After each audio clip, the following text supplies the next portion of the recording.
माध्यम से हम हमारे जीवन को बेहतर नहीं बेहतरीन बना सकते हैं, उत्तम नहीं सर्वोत्तम बना सकते हैं। बिल्कुल संभव है, बिल्कुल पॉसिबल है। जिसकी मृत्यु हो चुकी है, करेक्ट, उसे जीवित किया जा सकता है। तंत्र विद्या के माध्यम से क्या हम टाइम ट्रैवल या मल्टी यूनिवर्स में जा सकते हैं? मल्टीवर्स नहीं, मल्टी डायमेंशन में भी जा सकता है वो। जी, किसी का वशीकरण गलत इरादे से करता है तो भैया आपको उसका भोगना ही पड़ेगा। हनुमान जी महाराज ये तो सबसे बड़े तांत्रिक है।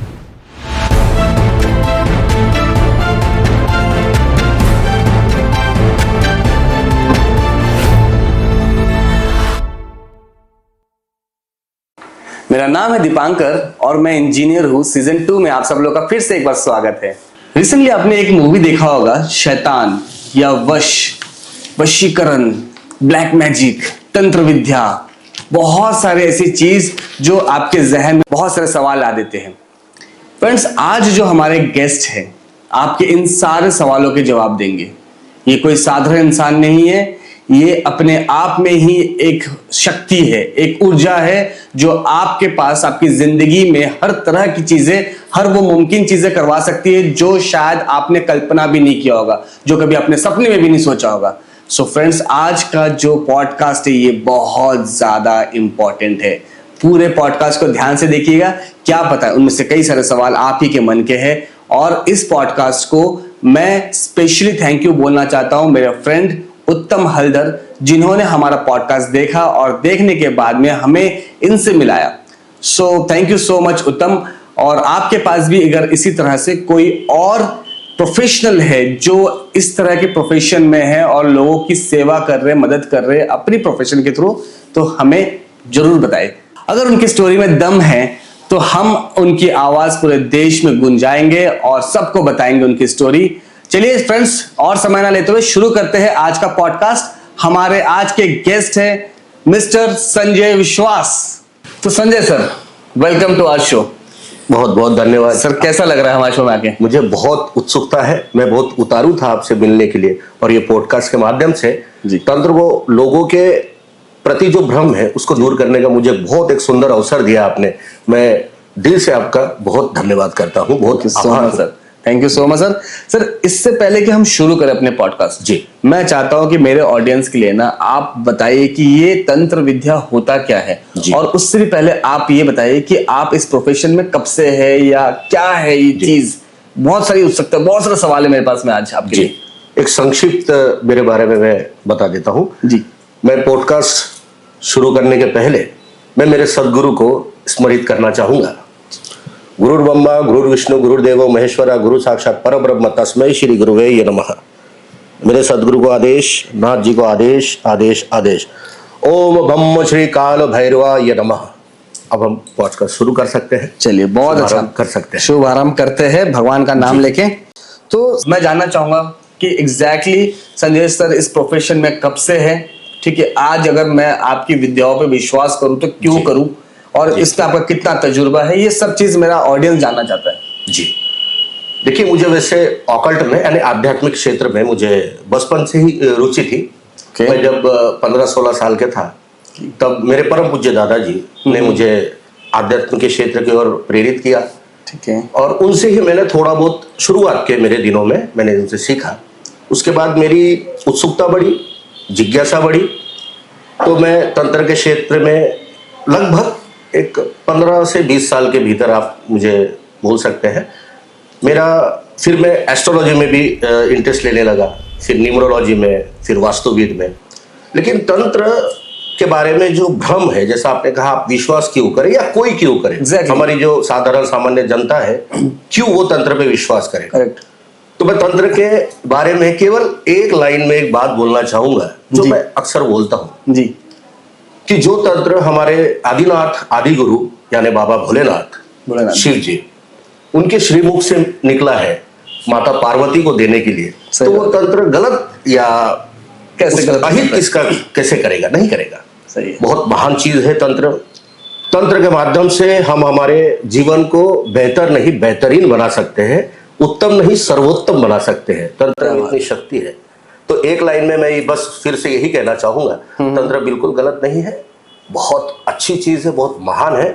बस कुछ असामाजिक तत्वों ने इनको जो इनके भ्रामक भ्रांतियां है कि ये ब्लैक मैजिक है ब्लैक या मैजिक है, कुछ भी, वशीकरण है। वशीकरण है लोगों के। देखिए मैं एक बात बोलना चाहता हूँ सर, लोगों के मन में इसी के प्रति सबसे ज्यादा उत्सुकता होती है जानने की कि ये वशीकरण है या फिर किसी का अहित करना है। केवल इतना ही तंत्र नहीं है, तंत्र इससे बहुत महान है। जैसे मैंने अभी आपको बताया जी जी, कि जो चीज बाबा जी के शिव जी के मुख से निकली वो गलत कैसे हो सकता है। तो इसमें ना हमने सुना है 3 चीज, जी। एक होता है तंत्र, एक होता है मंत्र और एक होता है यंत्र। जी ठीक है, अब इन तीनों को आप किस तरह से डिफाइन करेंगे और उसमें तंत्र कितना महान है उसको हम कैसे बताएंगे? बहुत अच्छा प्रश्न है आपका। तंत्र का एक सामान्य यदि आप उसका अनुवाद करें, मतलब ट्रांसलेट करें उसको, तो तंत्र का मतलब क्या होगा, आप यदि गूगल में भी सर्च करेंगे टेक्निक या सिस्टम, करेक्ट, तो तंत्र के अंदर सब कुछ आता है। सब कुछ मतलब जैसा आपका जो प्रश्न था कि तंत्र अलग है, यंत्र अलग है और मंत्र अलग है। अलग जरूर है जी, बट सारी चीजें तंत्र में आती है, सारी चीजें तंत्र में सम्मिलित है। अच्छा, तंत्र में केवल तंत्र, जैसा मैंने आपको बताया, तकनीक या टेक्निक, सिस्टम, सिस्टमैटिकली कोई काम यदि हम करें तो उसी को हम टेक्निक कहते हैं ना आप, करेक्ट, कि ये टेक्निकली करो, अच्छे से करो। तो मतलब इंजीनियर वाला जो पार्ट है वो तंत्र है। तांत्रिक का मतलब आप देखेंगे, हम इंग्लिश में इंजीनियर को क्या कहते हैं, अभियांत्रिक। यानी वो जो तांत्रिक का जो अभिवक्ता है वही अभियांत्रिक है। मतलब ये भी एक बात है ना जी, एक तांत्रिक भी इंजीनियर ही होता है। अच्छा, ठीक है, बिल्कुल। तंत्र विद्या में इतनी, जैसे मैंने कहा, शक्ति, तो तंत्र के माध्यम से, तंत्र में ही सारी चीजें सम्मिलित होती है, यंत्र भी और मंत्र भी। या चलो ठीक है। वेल सर, हम लोग ये भी जानना चाहेंगे आपसे कि एक ना बहुत ही मान्यता है लोगों की। जब हम लोग इस टॉपिक के ऊपर रिसर्च कर रहे थे तब रिसर्च करने में हमें पता चला कि जो जिनका देहांत हो गया है, क्या हम लोग उनको या उनकी आत्मा को वापिस बुला सकते हैं? जो हम लोग मूवीज में देखते हैं, प्लानचेट और ये सब कुछ कहते हैं, तो क्या पॉसिबल है इस तरह से? ये सच है या फेक है? ये भी प्रश्न बहुत अच्छा है आपका। जी बिल्कुल, इससे सर्वसामान्य जनता को पता चलेगा। जी जी बिल्कुल संभव है, बिल्कुल पॉसिबल है जी। मृत व्यक्ति जिसकी मृत्यु हो चुकी है, करेक्ट, थोड़े समय के लिए, क्षण भर के लिए, जैसे कि मान के चलिए 2, 3 या 4 मिनट, 5 मिनट के लिए उसे जीवित किया जा सकता है। बिल्कुल जीवित किया जा सकता है, ये संभव मतलब है। ये बहुत बड़ी बात की जा रही है। मतलब जो मरे हुए इंसान है, हाँ जी, उनको भी जिंदा किया जा सकता है अगले 5 मिनट के लिए तंत्र विद्या से। जी राइट, बिल्कुल संभव है। और यदि इस पॉडकास्ट को देखकर कोई ये कहे कि भैया आ जाओ हमारे पास, हमको ये दिखाओ, ऐसा नहीं होता है। ये केवल किसी बहुत इमरजेंसी, इंपॉर्टेंट, या जिसको कहते हैं बहुत विशेष समय पर यह किया जाता है। ये किसी को प्रदर्शन या ऐसा शक्ति प्रदर्शन के लिए नहीं होता है। जो हमारे जितने भी डॉक्टर होंगे वो कहेंगे ये कुछ भी बातें कर रहे। जी नहीं, बिल्कुल नहीं।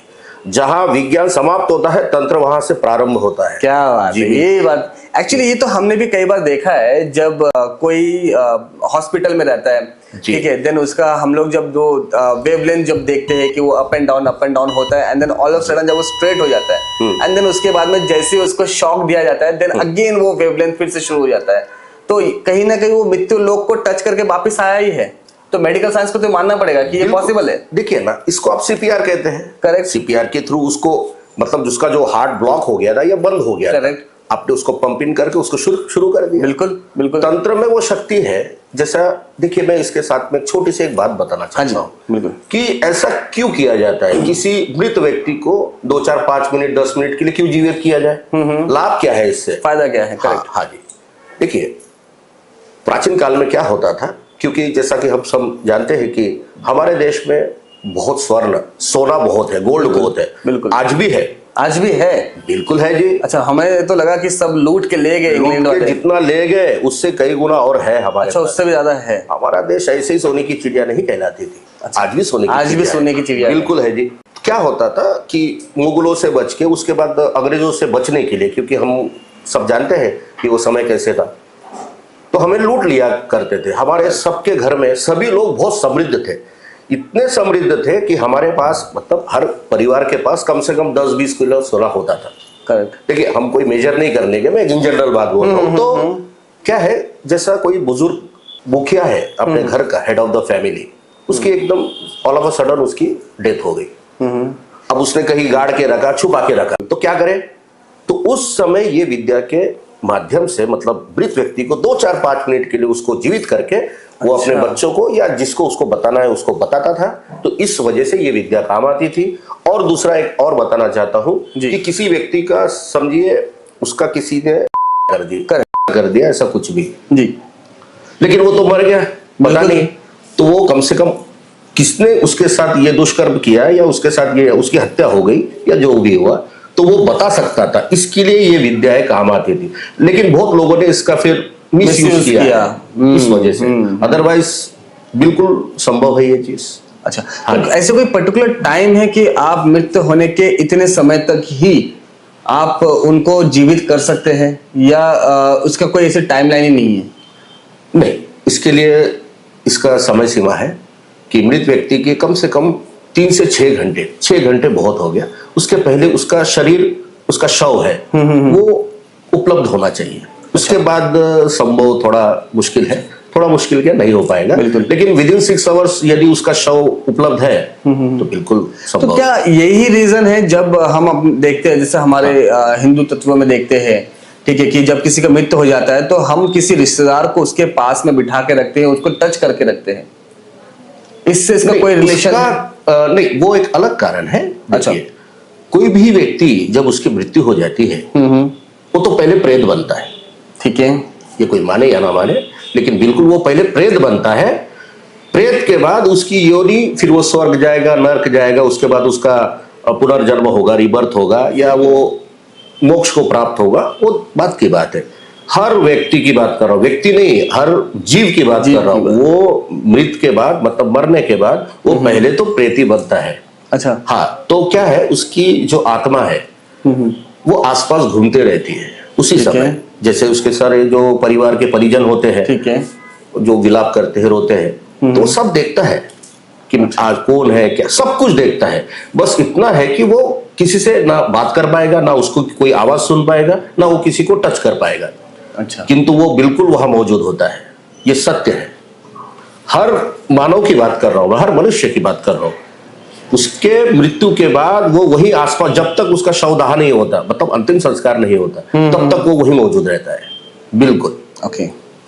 एक और चीज मेरे को जानना है जी। कई बार हमने सुना है, मैंने सुना है, मैं इसलिए बोल रहा हूँ क्योंकि मैं भी नहीं जानता हूँ सच क्या है, और मैं सच आपसे सुनना चाहता हूँ जी। ये अघोरी होते हैं, ठीक है, जो तंत्र विद्या का साधना करते हैं, और कई हद तक ऐसा भी बोला जाता है ये तंत्र से ही तांत्रिक हुआ है।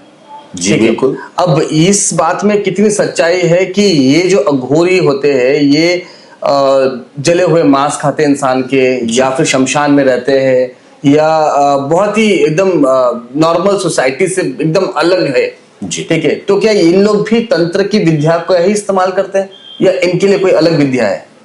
देखिए, जहां तक अघोर या अघोरी का प्रश्न है, अघोर का अर्थ क्या है? जहां पर घोर नहीं है, जहां घोर का अंत हो जाए वही अघोर है। पहले एक सिंपल सी बात यहां से शुरू करते हुए मैं आगे बढ़ूंगा। अघोरी एक बहुत एडवांस, अघोर जो विद्या है बहुत एडवांस लेवल है। अच्छा, आपका जो प्रश्न था कि ये शमशान में रह के जो अघोरी शव का जो मांस खाते हैं या बिल्कुल ऐसा कुछ करते हैं, करते होंगे, करने वाले हैं, बिल्कुल है, बिल्कुल, लेकिन ये केवल इतना ही अघोर नहीं है। देखिए, मैं फिर से कहूंगा,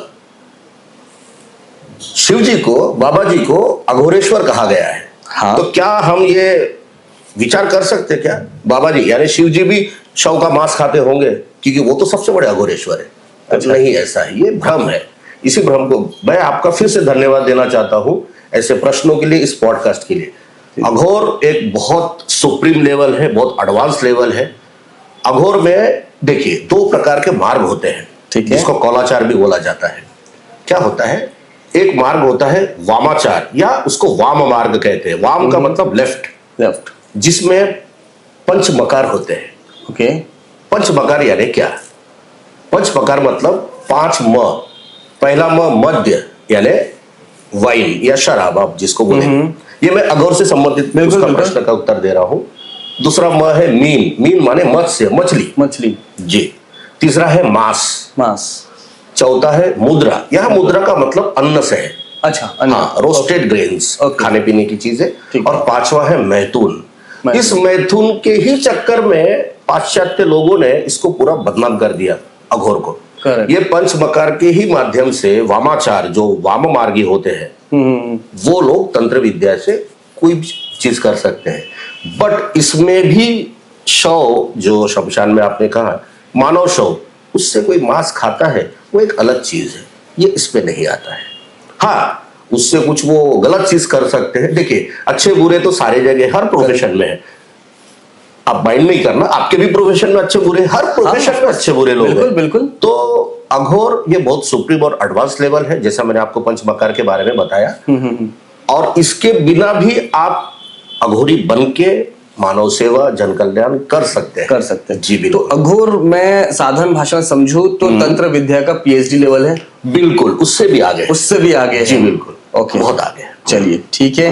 तो मैं क्या समझूं कि संजय सर, मिस्टर संजय विश्वास, क्या ये अघोर है? जी बिल्कुल, आप अघोर है। मैं नाथ संप्रदाय से, जुना अखाड़े से मैं दीक्षित हूँ और मैं दक्षिण मार्गी हूँ। देखिए, वाम मार्ग का हमको सब सिखाया गया है, लेकिन मैं उसको प्रैक्टिस नहीं करता। जो वाम मार्ग मैंने अभी आपको बताया पंचमकार की, जी, मैं दक्षिण मार्गी हूँ, जिसको आध्यात्मिक मार्ग कहते हैं। ठीक है। और मैं बिल्कुल अघोरी हूँ। अच्छा। और मैं, मेरे सदगुरु से मुझे बहुत मिला है, और बहुत अच्छी चीज है अघोर या तंत्र, बहुत अच्छी चीज है। और एक जानना चाहूंगा, इस तंत्र विद्या का गुरुकुल कहाँ पर है? जी, इसका गुरुकुल, देखिए वैसे तो पूरे जो मुख्य 14 अखाड़े हैं, मैं अघोर की बात कर रहा हूँ, ठीक है, उसमें से सबसे प्राचीन और सबसे मुख्य जुना अखाड़ा है। मेरा सौभाग्य है, मैं उसी से दीक्षित हूँ। और इसका जो मुख्यालय या हेडक्वार्टर जैसे आप कह सकते हैं, वो कामाख्या में है। कामाख्या में, जी, असम के गुवाहाटी कामाख्या में। मैं कामाख्या में बहुत समय रहा हूँ, मेरा अधिकतर समय कामाख्या में ही गया है। हाँ जी। तो वहां पे कामाख्या में इसका मुख्यालय है, जुना अखाड़ा, जो हमारा अखाड़ा है। और ये सबसे प्राचीन और सबसे, आप जैसे कहेंगे ना कि बहुत सारी यूनिवर्सिटीज होते हैं, टॉप का यूनिवर्सिटी कौन सा है? ये टॉप का यूनिवर्सिटी है। जी बिल्कुल। सर, एक बहुत इंपॉर्टेंट सवाल है, ठीक है, ये जब हम लोग आपके टॉपिक के ऊपर रिसर्च कर रहे थे, तब हमको ना एक बहुत ही इंपॉर्टेंट टॉपिक मिला, कर्ण पिशाचनी। जी, क्या होता है ये चीज? ये कानों में आती है, कुछ फुसफुसाती है, और ये कई सारे हमने मूवीज में भी सुना है इस तरह की चीजें। जी जी। क्या सच्चाई है इसकी? वैसे भी आज कर्ण पिशाचनी का बहुत लोग बात करते हैं इसके ऊपर। बहुत अच्छा प्रश्न है आपका। कर्ण पिशाचनी कुछ और नहीं, आप नाम से समझिए, कर्ण यानी कान, पिशाचिनी है ना, पिशाचनी एक प्रकार की नेगेटिव एंटिटी होती है। पिशाचनियां बहुत प्रकार की होती है, जीव पिशाचनी भी होती है। अब कर्ण पिशाचनी को यदि कोई साधक या कोई भी व्यक्ति यानी कोई साधक उसको साध लेता है, मतलब उसकी शक्ति प्राप्त करता है, कर्ण पिशाचनी का मुख्य काम होता है भूत, वर्तमान तो चल ही रहा है, और भविष्य, सारे चीजों के बारे में आपको सही सटीक बताना, वो काम करती है कर्ण पिशाचनी। बिल्कुल, ये ऐसा है। कर्ण पिशाचनी के, जैसे मैं बता रहा था, 2 प्रकार के, सौम्य और तामसिक। आप कुछ भी करें,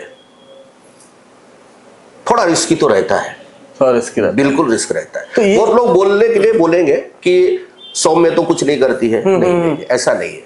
सबसे पहले आपकी इस प्रश्न का एक मैं ऐसे उत्तर देना चाहूंगा, कर्ण पिशाचनी को कोई साधक साधना चाहते हो तो उसके अपने ऊपर है। आप कोई भी शक्ति साधते हैं, प्राप्त करते हैं, अंत में उसी योनि को प्राप्त होते हैं। करेक्ट। आप भूत को प्राप्त करो, प्रेत को प्राप्त करो, चांडाल को करो, पिशाच को करो, करेक्ट, यक्ष को करो, अप्सरा, कुछ भी करो, आप अंत में उसी योनि में जाते हैं। पिशाचनी को साधोगे तो पिशाच बनोगे, ये तय है। अच्छा, मतलब जिसकी पूजा करोगे, जिसको शक्ति को आप साधोगे, माने उसको प्राप्त करोगे। अच्छा, जिसकी शक्ति को आप प्राप्त करोगे, आप अंत में उसी योनि में जाओगे, ये तय है। ये तंत्र का नियम है, इससे आप छूट नहीं सकते। अभी आप सोचो ये करना है, या आपको है ना, आपको नहीं कह रहा, कोई सोचे अभी, ठीक है, ये साधना है, मतलब शक्ति प्राप्त करनी है या नहीं करनी है। तो भाई ये बात भी बहुत इंपॉर्टेंट है कि हमें कौन सी शक्ति अपनानी चाहिए और कौन सी शक्ति को अपनाना नहीं चाहिए, ये जानना बहुत जरूरी था। मैं और एक चीज आऊंगा कि तंत्र विद्या के थ्रू, जी ठीक है, तंत्र विद्या के माध्यम से क्या हम टाइम ट्रैवल या मल्टी यूनिवर्स में जा सकते हैं? बहुत इंटरेस्टिंग प्रश्न है आपका। जी बिल्कुल संभव है, बिल्कुल जा सकते हैं। जी जी देखिए, इस पे कैसा है, इसको इस तरीके से मैं बताऊंगा ताकि हमारी जनता को बिल्कुल एक क्लियर हो जाए। बिल्कुल एकदम ये साधारण भाषा में उनको समझ में आ जाए जी। कि एग्जैक्टली क्या होता है।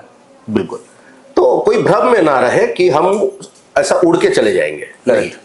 इसके लिए साधनाएं होती हैं, उसको सही तरीके से।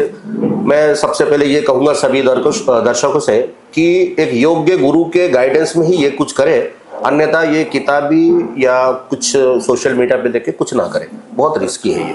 तो बिल्कुल टाइम ट्रैवल, मल्टीवर्स बिल्कुल है, बिल्कुल हम लोग ट्रैवल कर सकते, जा सकते हैं। उसका माध्यम क्या है, जैसे आप और मैं बैठे हैं, बात कर रहे हैं, अभी हम पॉडकास्ट कर रहे हैं जी, तो ये हमारा जो शरीर है ये स्थूल है, मतलब आपको दिख रहा है, Correct. हाथ पाँव नाक कान सब कुछ, ठीक है। और हमारे अंदर जो प्राण है वो सूक्ष्म होता है, सूक्ष्म है। यस, सूक्ष्म, जिसको आप इंग्लिश में माइक्रो या नैनो कह सकते हैं। ठीक तो है। सूक्ष्म जो प्राण है ना, वो ही ट्रैवल करता है। आप यहाँ होते हैं और आप अगले बेसुध पल पे होते हैं, और आपका जो सूक्ष्म शरीर है वो जाके कहीं भी जा सकता है, ट्रैवल कर सकता है। मल्टीवर्स नहीं, मल्टी डायमेंशन में भी जा सकता है वो। जी, वैसे तो पता है साइंस को कि हमारे 3 डायमेंशन है, Correct. Actually there are multi dimensions, चौथा नहीं 5वां भी डायमेंशन है, वहां भी जा सकते हैं आप, My बिल्कुल God. जा सकते हैं। तो मेरे कुछ यंग फ्रेंड्स के लिए बता दूं, जिन लोग ने मार्वल मूवीज देखा होगा, स्पाइडरमैन देखा होगा, वहां पर जैसे मल्टी यूनिवर्स में जा रहे थे, ये पॉसिबल है प्रैक्टिकली भी, पर शर्ते एक सही मेंटर, एक सही गुरु का होना बहुत जरूरी है उस टाइम ट्रैवल को करने के लिए। जी वेल सर, मैं आपसे ये भी जानना चाहूंगा कि परिवार में पितृदोष की बात की जाती है, पितृदोष, ठीक है, क्या सच में घरों में मंडराने वाली एक ऐसी ऊर्जा जो पॉजिटिव एनर्जी और नेगेटिव एनर्जी दोनों को डिफाइन करता है? जी बिल्कुल करता है। आपके घर में यानी किसी के भी घर में इन दोनों पॉजिटिव नेगेटिव दोनों हो सकती है, या दोनों नहीं भी हो सकती है, या कोई एक हो सकती है, बिल्कुल ये पॉसिबल है। अब नेगेटिव की पहचान या पॉजिटिव की पहचान, बहुत अच्छा प्रश्न है। इसके साथ साथ मैं एक उपाय बता दूंगा कि आप अपने घर में चेक कर सकते हो। बिल्कुल बिल्कुल। जितने भी लोग देख रहे हैं, एक छोटा सा काला कपड़ा लीजिए, रुमाल के साइज के बराबर, ठीक है, उसमें थोड़ी सी यानी इतनी मात्रा में, एक क्या कहेंगे, इतनी मात्रा में, ठीक है, फिटकरी ले लीजिए। फिटकरी, ओके, फिटकरी जिससे वो पानी साफ करने के लिए इस्तेमाल करते हैं। हाँ बिल्कुल। तो फिटकरी ले लीजिए इतना सा, और इतना सा ही, मतलब उतना ही देशी कपूर, जिसको भीमसेन कपूर भी बोला जाता है, उसको ले लीजिए। करेक्ट। काला कपड़ा ले लीजिए, रुमाल के साइज के बराबर, चौकोर होना चाहिए वो, चौकोर होना चाहिए, उसके बीचों बीच रख दीजिए, ठीक है जी, और उसको गांठ कर दीजिए, बांध दीजिए, बस उसको बांध दीजिए। मंगलवार या शनिवार, कोई भी मंगलवार शनिवार, नहीं तो पूर्णिमा या अमावस, हर महीने में एक बार पूर्णिमा और अमावस आती है, ठीक है। तो जैसा आपको योग्य समय मिले वैसा, तो उस कपड़े को जिसमें हमने फिटकरी और देशी कपूर डाला है, पहले तो हम हमारे घर में, आपका घर 2 कमरों का हो, 10 कमरों का हो, ठीक है, सब जगह उसको फिरा लेना है। फिरा लेने का मतलब जैसे कोने कोने से ऐसा घुमा लेना है, ठीक है, ठीक है। एंटी क्लॉकवाइज क्लॉकवाइज उतना आप मत सोचिए, जैसे आपको सही लगे आपको घुमा लेना है। पूरे घर में जितना भी आपका घर है, पूरा एरिया को आप कवर कर लीजिए, इवन शौचालय में भी, मतलब टॉयलेट बाथरूम को भी कवर कर लीजिए। अब उसके बाद आपका जो घर का मुख्य द्वार होता है, मेन डोर, जहां से आप एंट्री एग्जिट होता है, बहुत लोग पूछेंगे हमारे घर के पीछे भी एक दरवाजा है, मुख्य द्वार की बात हो रही है, तो घर का जो मेन डोर है, बाहर की तरफ ऊपर एक कील ठोक करके इस जो पोटली है, छोटी सी गठरी बन जाएगी, उसको बांध दीजिए।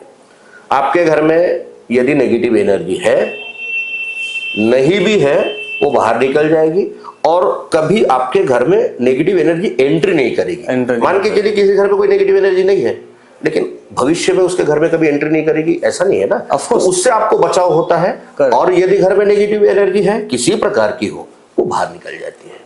तो हाँ, इसमें आपने समझिए मंगलवार शनिवार या कभी भी अमावस पूर्णिमा बताया, उसको बराबर 1 महीने के बाद उसको निकाल लीजिए, ठीक है, जैसा आपने अमावस को रखा, अगले अमावस तक उसको रखिए, उसको फिर किसी वीरान जमीन में एकांत जगह पे छोड़ के आइए, पानी में नहीं बहाना है, पानी में टच हो जाता है, तो इससे फिर आप दोबारा लाइए, फिर यही प्रक्रिया कीजिए, काला कपड़ा वगैरह सब कुछ, और वो बांध दीजिए।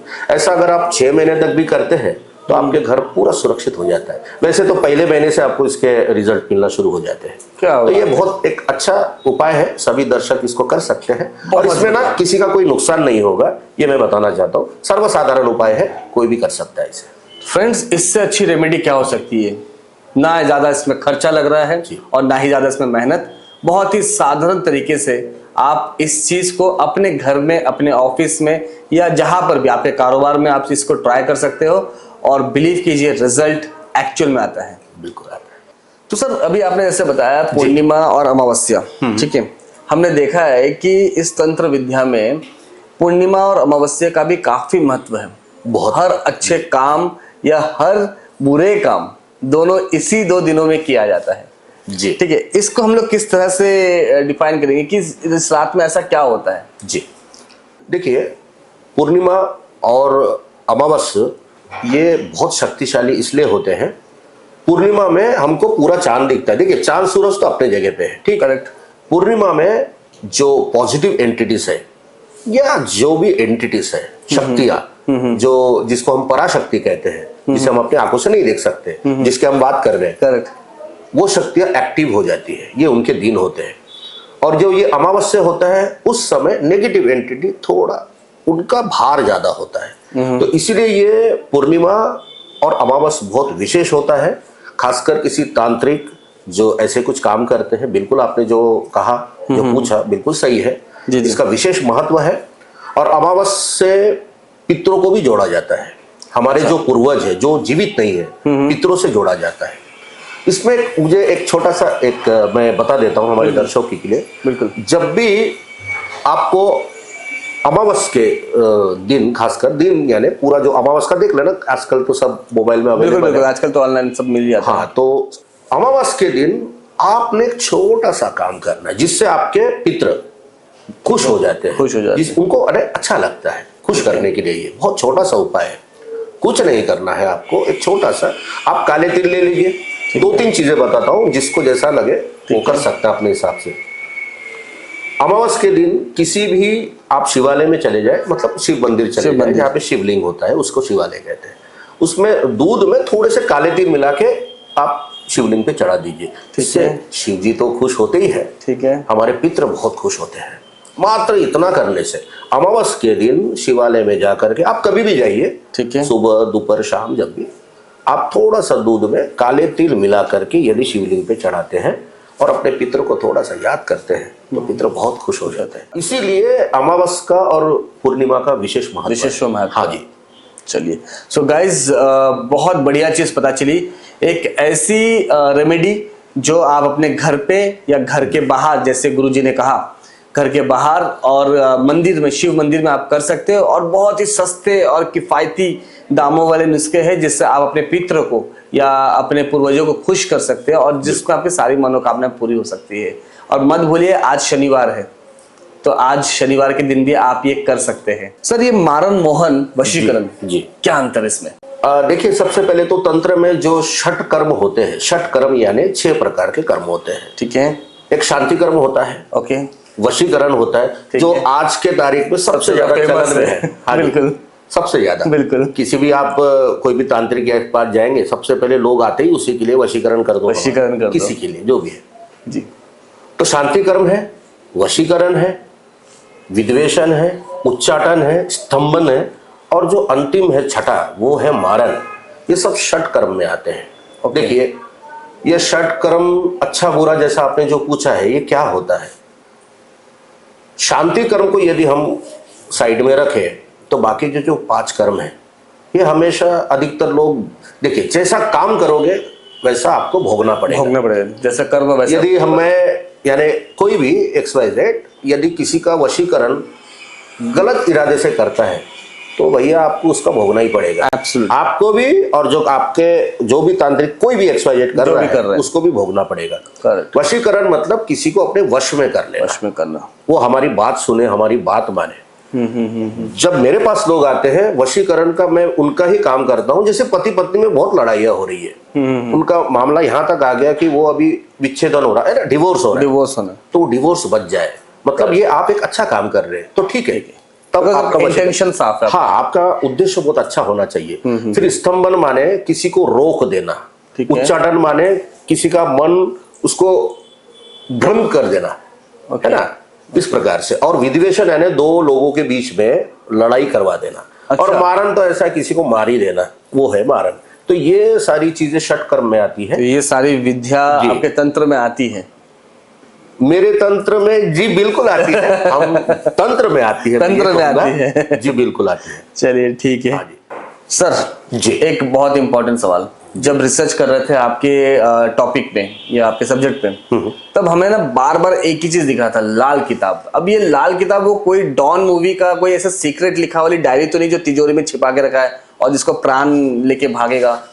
ये क्या है, लाल किताब का रहस्य क्या है? देखिए, लाल किताब वैसे तो जनरली इसको ज्योतिष से ही जोड़ा जाता है और ये ज्योतिष की ही किताब है, लेकिन इसकी लैंग्वेज थोड़ी सी उर्दू फारसी में होने से, और उसमें ना जुमले यानी जैसे उसको मुहावरे में कहा गया है, तो थोड़ा सा कठिन जाता लोगों के समझने में। लेकिन लाल किताब ये ओवरऑल मैं आपको कहूंगा कि ये एक रेमेडी बुक है जो आपका भूत भविष्य वर्तमान सबको अच्छा करता है। इसमें बहुत अच्छे वैसे एक मैं आपको बात बताना चाहता हूँ लाल किताब के बारे में। मुझे नहीं पता सोशल मीडिया पे कभी किसी ने बात कही होगी कि नहीं।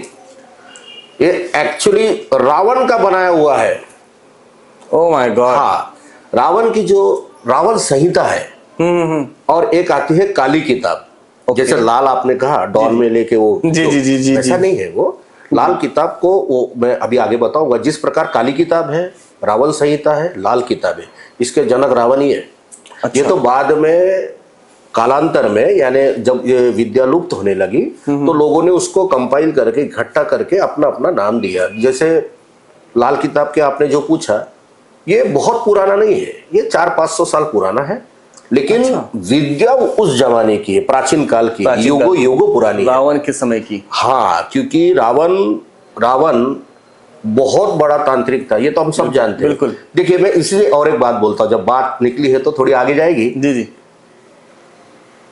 तंत्र महान तो है ही है, हम पहले बता चुके, डिस्कस कर चुके, क्यों महान है उसके बारे में भी बात कर चुके। ठीक है। हम सबसे ज्यादा ईश्वर को, ठाकुर को, कोई किसी को भी माने, सब अपने अपने जगह पे और सब ब्रह्म है। जी। हमारे राम जी बहुत बड़े तांत्रिक थे, हमारे श्री कृष्ण जी बहुत बड़े तांत्रिक थे। महाभारत में जितने फेमस कैरेक्टर है सारे बड़े तांत्रिक थे। इनके गुरु वशिष्ठ जी, हमारे सप्तऋषि, हमारे विश्वामित्र जी, सारे बड़े तांत्रिक थे। अब आप क्या कहेंगे इनको? जब इन्होंने तंत्र सीखा तो तंत्र गलत कैसे हो सकता है?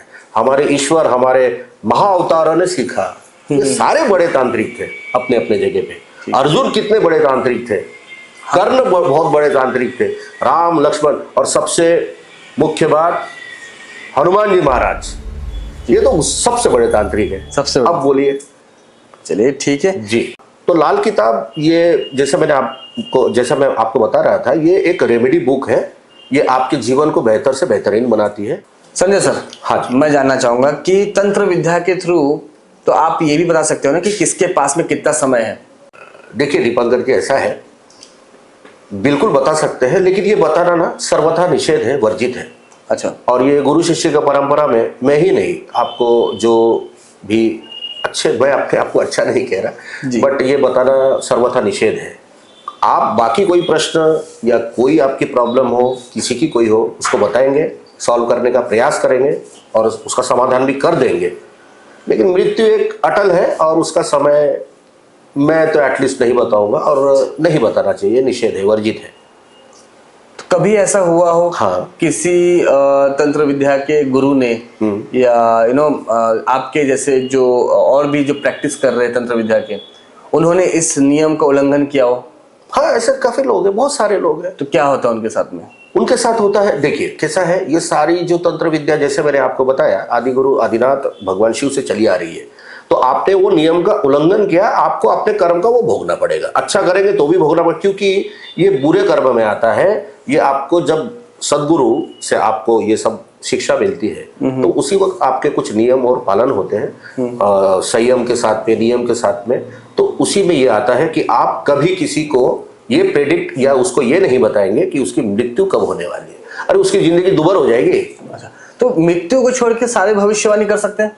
हाँ जी बिल्कुल।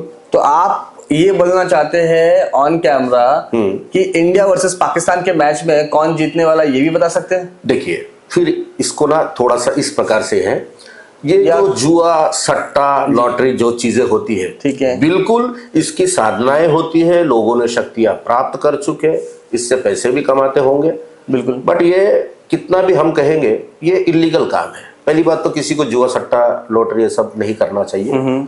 और यदि मैं आपको ये बता दूं या किसी को बता दूं कि इंडिया पाकिस्तान में से ये अमुक टीम जीतने वाली है, पहली बात लाभ क्या होगा बताने से? कुछ नहीं। और जिसको लाभ लेना है वो जुआ, सट्टा, लॉटरी में जाएगा। मतलब आपके थ्रू ये गलत काम हो ही रहा है। गलत काम हो ही रहा है। मैं गलत काम के मतलब मैं तो भोगूंगा नहीं, तो बता सकते हैं, लेकिन जैसा ये भी निषेध है ऐसे कुछ बताना। ये भी निषेध है। जी जी। चलिए एक और सवाल सर। जी। सवाल यह है कि आपके इतने सालों की तपस्या में, इतने सालों की प्रैक्टिस में कभी ऐसा कोई मौका, ऐसा कोई एहसास हुआ है कि आपके पास में कोई पेशेंट बोल सकते हैं या फिर कोई ऐसा फरियादी आपके पास में आए आपसे मदद मांगने और आपके विद्या ने उसकी जिंदगी बदल दी? जी। मुझे एक ऐसा एक व्यक्ति था, व्यक्ति का एक बच्चा था, उसकी आयु लगभग 11-12 साल होगी। ओके। ये मैं बहुत पहले की बात कर रहा हूँ, तकरीबन 10 साल पहले की बात कर रहा हूँ। तो वो इतना रोगी, मतलब वो बेड रिडन हो गया था। ठीक है। बहुत पीड़ित था वो, तो वो आ नहीं सकता था। तो उसके कोई परिजन, मतलब उनको मेरे बारे में पता चला, फिर मैं उनके घर गया था। वो बच्चा, उसके ऊपर तंत्र किया हुआ था, क्योंकि डॉक्टर के पास इतना सब इलाज करके वो ठीक नहीं हो रहा था। तो वो ना सूख के काटा हो गया था, लकड़ी जिसको कहते हैं हड्डी, उसकी एक्चुअली ना हड्डियां दिखने लगी थी, मांस उसका गलने लगा था। तो जब बाबा जी की कृपा से, गुरु की कृपा से उसका इलाज किया हमने, थोड़ा समय लगा। तो ना ये थोड़ा सुन के थोड़ा ये लगेगा, और मैं बिल्कुल ये फैक्ट बता रहा हूँ, आप किसी को ये कुछ अदरवाइज ना सोचे। तो उसके जो मल द्वार से नहीं, क्या बहुत सारे हमको बाल निकाले हमने उस बच्चे के। उस समय मुझे भी थोड़ा सा शॉकिंग लगा वो, कि इतना उसको इतना भयानक तंत्र किया हुआ था उसके ऊपर कि उसके मल द्वार से हमने बहुत बाल निकाले। हमारे जो बाल होते हैं ना, वो बहुत सारे निकाले हमने, जिसको आप मतलब ये कब भर जाए, इतना बाल निकाले। उसके बाद थोड़ा समय के बाद वो जब पूरी तरीके से स्वस्थ हुआ, यानी अपने पूरा उसका बॉडी वेट वगैरह सब नॉर्मल हुआ, तो मुझे ना, वैसे तो काफ़ी सारे अनुभव है, ये अनुभव क्योंकि वो बच्चा बहुत छोटा था और वो जिस पीड़ा में था, मुझे ऐसा लगा कि वो ठीक होने के बाद कि मुझे बस हो गया, मेरा जीवन सार्थक हो गया। मुझे बहुत खुशी हुई थी उस बच्चे को ठीक करके। मैं को ठीक करने वाला, तो बाबा जी के आशीर्वाद कृपा से वाला। एब्सोल्युटली। So nice. सो एक आखिरी सवाल संजय सर, क्या लगता है 2026, मैंने सुना है कि 2025 कई लोगों के लिए बुरा गया है क्योंकि इस साल कई लोगों ने बहुत कुछ देख लिया है। सो इतने सारे चीजें देखने का, तो 2026 का प्रेडिक्शन क्या कहता है आपका, कैसा रहेगा आने वाले साल मेरे पूरे दर्शकों के लिए? भारत की जनता के लिए 2026 बहुत अच्छा है, बहुत अच्छा है। रुके काम बनने लगेंगे। यदि हम केवल भारत की बात करेंगे, थोड़ी आपदाएं और विपदाएं जरूर आएंगी, वो तो आ भी रही है अभी। बिल्कुल। और आप देखिएगा कि कुछ 6-8 महीनों में, आने वाले साल 2 साल में, तकरीबन कुछ 7-8 देश मिलकर हम पर हमला कर देंगे एक साथ, जो वर्ल्ड वार 3 की निशानी होगी। ये मैं कहना चाह रहा था। देखिए कैसा है कि भारत उसमें उदयमान होकर ऊपर आएगा, यानी वो विश्व गुरु बनेगा, बिल्कुल बनेगा। 2026 में अच्छा भी है और कुछ बुरी चीजें भी। मैं भारत के पर्सपेक्टिव से बोल रहा हूँ, और सर्वसाधारण जनता के लिए आप बिल्कुल अपना काम करते रहे। ये बहुत एनर्जी वाला ईयर है। नंबर 1 यानी सूर्य को प्रतिनिधित्व करता है नंबर, बिल्कुल 1 नंबर का ये समय है। बिल्कुल। तो आपके सारे रुके वो काम बनते हैं, सबको तेज मिलता है, तेजस्वी होंगे लोग, और हमारे देश का बहुत नाम होगा। चलो जी। संजय सर, जी। एक हमारा सिग्नेचर क्वेश्चन जो हम अपने सारे गेस्ट को पूछते हैं। जी बिल्कुल। एक वो काम जो आप 2 बार नहीं 200 बार करना चाहेंगे अपने इस प्रोफेशन को लेके। अच्छा, 2 बार नहीं 200 बार करना 200 बार चाहूंगा। बार बार करना पसंद करेंगे आप? ऐसे तो ठीक है, इसको ऐसे मैं एकदम से एक काम तो नहीं बता सकता हूँ।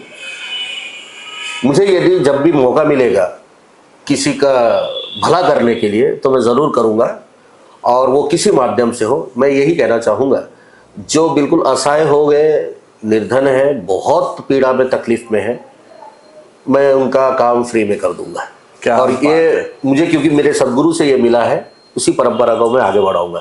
200 नहीं जी, मैं 2000 बार ये कर सकता हूँ। क्या बात है। सो फ्रेंड्स, इससे बड़ी बात और क्या मिलेगी आपको कि हमारे पॉडकास्ट जो भी देख रहे हैं या सुन रहे हैं, जल्दी से जल्दी अपने दोस्तों को और अपने रिलेटिव्स को सब लोग को शेयर कर दो, क्योंकि इनकी कृपा उनमें भी होगी और उनके लाइफ में कोई बंधा हुआ काम या रुका हुआ काम है तो वो भी बहुत जल्द से जल्द खुल जाएगा after taking help from mister Sanjay विश्वास। संजय सर जी, इससे पहले कि हम अपने ऑडियंस को अलविदा बोले आज के शो के लिए, मैं चाहता हूं कि आप मेरे ऑडियंस को जी। एक ऐसी गुरु मंत्र दीजिए जिससे उनके लाइफ में कोई भी काम जी। बंधा हो, अटका हो, आसानी से सुलझ जाए। क्या बात है। बिल्कुल बिल्कुल जी। तंत्र में प्रमुख 4 देवता होते हैं। देवता क्या, ईश्वर हमारे ठाकुर है जी। पहले तो शिव जी आदि गुरु, बिल्कुल। मैं जैसे पहले बताया। बिल्कुल। बाबा जी है, महाकाली है, हनुमान जी है, और हमारे बाबा काल भैरव। मैं बाबा काल भैरव का ही उपासक हूँ। ठीक है। आज मैं आपके मेरे दर्शकों को हनुमान जी का एक शाबर मंत्र देना चाहूँगा। ये शाबर मंत्र है। शाबर मंत्र का अर्थ ही होता है कि ये स्वयं सिद्ध है, इसको सिद्ध करने की आवश्यकता नहीं है। किंतु फिर भी यदि आप इसको 5 माला यदि कर ले, जैसा एक माला में 108 मन के होते हैं, इसको यदि एक ही बैठक में 5 माला कर ले तो ये मंत्र की जो शक्ति है और बढ़ जाती है। तो मंत्र मैं धीरे धीरे बोलूंगा, बाद में दीपंकर जी उसको डिस्क्रिप्शन में भी डाल सकते हैं। बिल्कुल। मंत्र है, कीलू कीलू महाकीलू, कीलू अपनी काया, मरघट का मसान कीलू, हनुमत करे छाया। ये हनुमत करे छाया, ये हनुमान जी के छाया से ये मंत्र चलता है। ये मंत्र इतना शक्तिशाली है, इतना शक्तिशाली है, आपके घर की नेगेटिव एनर्जी, आपके ऑरा की नेगेटिव एनर्जी भी दूर करता है। आपको यदि आप इसको प्रतिदिन, मतलब जब भी आप इसको सिद्ध कर ले 5 माला बैठ के जैसे बताया, प्रतिदिन घर से निकलने के पहले 11-21 बार बोल के निकला करें, आपके रुके हुए काम या जो आप सोच रहे हैं वो बनने लगते हैं। क्या बात इतना शक्तिशाली मंत्र है। क्या बात है जी। तो आज हमने बहुत सारे रेमेडी सीखा जी। साथ में हमने एक गुरु मंत्र भी सीखा। आई बिलीव ये सब चीज आपके लिए काफी हेल्पफुल रहेगा। फ्रेंड्स, आई बिलीव आप लोगों को आज का पॉडकास्ट बहुत इंटरेस्टिंग लगा होगा। अगर आपको ये पॉडकास्ट अच्छा लगा तो अपने दोस्तों के साथ, अपने फ्रेंड्स के साथ में, अपने रिलेटिव्स के साथ में, सबके साथ में शेयर कीजिए और मत भूलिए इस पॉडकास्ट को लाइक करना और इसी तरह से हमारे साथ में बने रहिए। और अगर आपके पास में कोई भी ऐसे प्रोफेशनल्स है जो अपनी सोसाइटी के लिए काफी हेल्पफुल हो सकते हैं, न्यू एंटरप्रेन्योर के लिए काफी हेल्पफुल हो सकते हैं, तो हमें डीएम कीजिए। हमारी टीम डेफिनेटली आपको कॉल करेगी, उनकी पूरी स्टोरी सुनेगी और सुनने के बाद में अगर उनके स्टोरी में होगा दम, हम सुनाएंगे पूरे देश को उनकी आवाज। तब तक के लिए बने रहिए। मेरा नाम है दीपांकर और मैं इंजीनियर हूँ सीजन 2 में।